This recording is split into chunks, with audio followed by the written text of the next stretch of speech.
hi guys, I just wanted to pop in and tell you, like, you can do your baby hairs however you would like. You don't have to do them like me.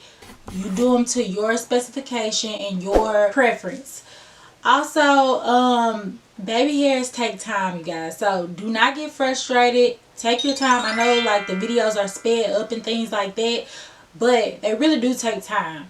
Like, sometimes I mess up.